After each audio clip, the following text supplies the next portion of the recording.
스위스의 물리학자인 제이콥 베르누이라는 분이 있는데 그분이 1738년에 베르누이 법칙이라고 하는 하나의 그 에너지 법칙을 발표했습니다. 이 법칙에 따르면 모든 유체들, 나르는 물건들은 변치 않는 에너지 보존을 가지고 있어야, 압력을 가지고 있어야 날 수 있다 하는 요지의 법칙입니다. 그러면서 이 베르누이 법칙에 따르면 새가 하늘을 날기 위해서는 세 가지 조건을 갖추어야 된다고 이야기를 했습니다. 첫 번째는 적당한 날개가 있어야 된다. 그리고 두 번째는 그 새가 날아갈 수 있을 알맞은 압력이 있어야 된다.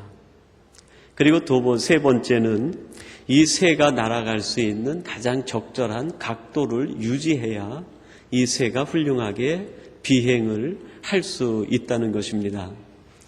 이 베르누이 법칙이 발표된 이후에 이 법칙에 따라서 비행기를 제작하고 모든 물체를 날게 하게 돼 적용되어지는 원리로 그렇게 적용이 되어지고 있습니다. 호켄다이크라고 하는 신학자가 있는데 그분이 우리 성도들을 가리켜서 제3의 민족이라고 이야기했습니다. 우리는 세상에 속한 자도 아니고 세상에 있는 어떤 이익과 세상에 있는 만족과 세상에 있는 기쁨을 추구하는 자들이 아니라 하늘에 속한 자다라는 뜻으로 제3의 민족이라고 명명을 했습니다. 우리 그리스도인들은 하늘을 비행해야 되는 사람들입니다. 하나님의 뜻 속을 비행하는 사람들이고 하나님의 계획을 날아다니는 사람들이 바로 우리 성도들이라는 것입니다. 바로 우리 크리스찬들이 제3의 민족, 하나님의 계획과 뜻을 비행해야 되는 사람이라고 하면 이 베르누이 법칙이 우리에게도 신앙적인 부분에서 적용이 돼야 되지 않겠느냐 하는 것이죠. 우리 성도들에게는 적당한 날개가 있어야 됩니다. 그리고 그 성도들이 날 수 있는 알맞은 압력이 필요합니다. 그리고 세 번째는 날아갈 수 있는 각도, 비전이 있어야 바로 우리 성도들은 하늘을 날 수 있는 사람이 될 수 있다는 것이죠. 오늘 이 베르누이 법칙을 우리 신앙에다가 적용해 보면서 그러면 우리 성도들이 끊임없이 날아야 될 존재일진데 날지 못하고 있는 우리들을 바라보면서 하나님이 어떤 생각을 가지실까? 하나님은 어떻게 해서든지 우리 성도들을 고치시고 고쳐서 하늘을 날 수 있는 비행하는 하나님의 사람으로 만들기를 원하시고 계시다는 것입니다. 마태복음 9장 35절에 보니까 이렇게 말씀합니다. 예수께서 모든 성과 촌에 두루 다니사 저희 회당에서 가르치시며 천국 복음을 전파하시며 모든 병과 모든 약한 것을 고치시니라 그랬습니다. 하나님의 사람이 마땅히 날아야 되는데 날지 못하고 세상에 안주하고 있을 때 우리들을 끊임없이 고치고 고치셔서 하늘을 날 수 있는 하나님의 사람으로 만들기 위하여 우리의 약한 것을 계속 고치시는 분이 하나님이라고 말씀합니다. 하나님은 우리가 날기 위해서 우리의 날개를 고치시고 우리의 적절한 압력을 주시고 알맞은 비전과 각도를 유지하도록 끊임없이 우리를 고치신다는 것입니다. 그러면 하나님이 우리를 고치실 때 고치시는 방법이 무엇인가? 출애굽기 15장 25절에 보니까 이렇게 말씀합니다. 모세가 여호와께 부르짖었더니 여호와께서 그에게 한 나무를 지시하시니 그가 물에 던짐에 물이 달아졌더라라고 얘기합니다. 이스라엘 백성들이 애굽에서 나와가지고 광야를 지나다가 마라라고 하는 지역에 이르게 되었습니다. 그 마라에서 물을 하나 발견하기는 했는데 그 물이 마실 수 없을 정도로 쓴 물이었어요. 얼마나 그 물이 썼던지 백성들 모두가 그곳의 이름을 마라라고 이름을 지었습니다. 이곳은 고통이다. 이것은 우리의 삶에 있어서 가장 아픈 곳이다라고 이름을 지은 것이에요. 그리고 그 모든 백성들이 거기에 안주하려고 합니다. 그때 하나님께서 그 마라를 고쳐서 그 마라의 물이 생수가 되게 하시고 그 생수를 먹고 다시 하나님의 주신 약속의 땅으로 한 걸음 한 걸음 나아가게 만들어 주셨습니다. 그 고치시는 방법이 한 나뭇가지를 꺾어서 집어넣는 방법이 하나님의 방식이었습니다. 그랜트 오스본이라고 하는 학자가 있는데요. 이분이 본문을 주석하면서 이렇게 이야기했습니다. 이 한 나무가지는 오직 그 나무다라고 주석을 했어요. 오직 그 나무. 오직 그 나무가 어떤 나무인가? 그것은 신약의 빛에 의해서 해석할 수 있는데 바로 예수님의 십자가를 의미한다고 했습니다.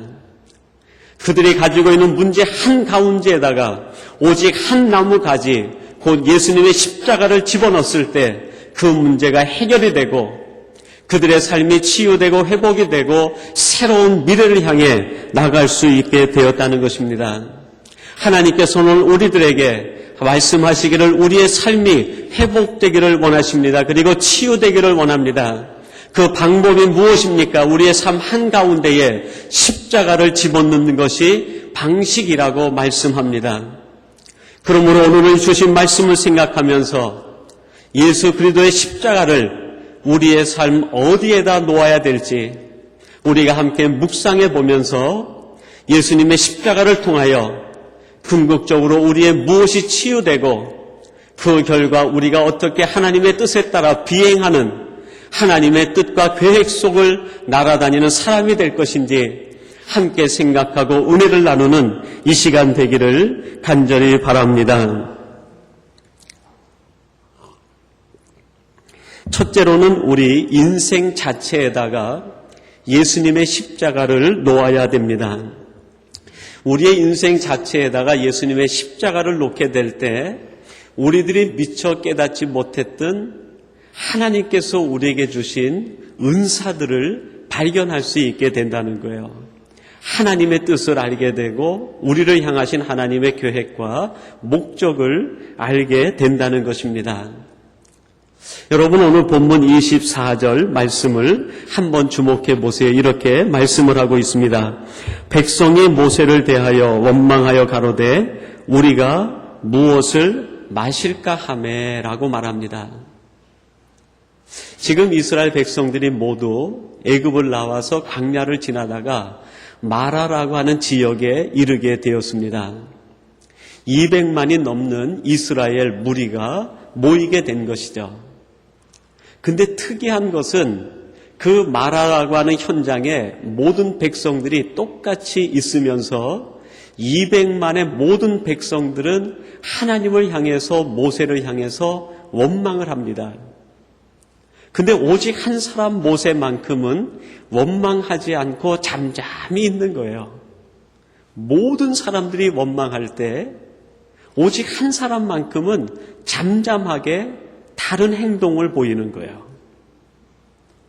그들이 있는 환경과 그들이 처해진 어려움과 그들이 가지고 있는 문제와 아픔은 똑같은 것인데 그 똑같은 환경에 처해서 200만이나 되는 사람들은 한결같이 하나님을 원망하고 불평함에 비해 유독 모세 한 사람만큼 잠잠히 있다는 거예요.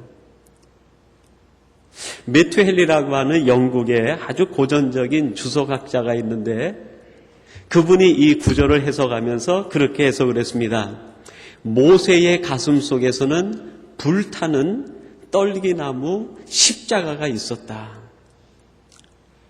모든 백성들이 다 원망하고 불평하는데 오직 모세 한 사람 거기에서 잠잠히 있을 수 있었던 이유는 모세 가슴 속에 하나님을 만나면서 경험했던 불타는 떨기나무의 십자가가 그 안에서 불붙고 있었다는 거예요.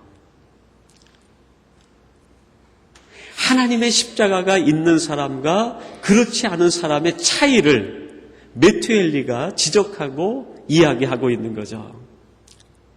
환경이 아니라, 상황이 아니라, 조건이 아니라, 문제는 무엇인가? 그 상황과 조건과 그 모든 상황 속에 있을 때 그 사람 안에 무엇이 있느냐가 그 모든 것들을 결정하게 된다는 거예요.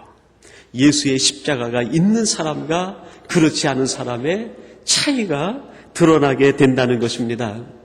그러면서 메투엘리는 모세의 삶을 둘로 나누었는데, 하나는 떨기나무 이전에 하나님의 놀라운 환상과 계시를 보기 이전과 그 이후의 삶으로 나누고 있습니다.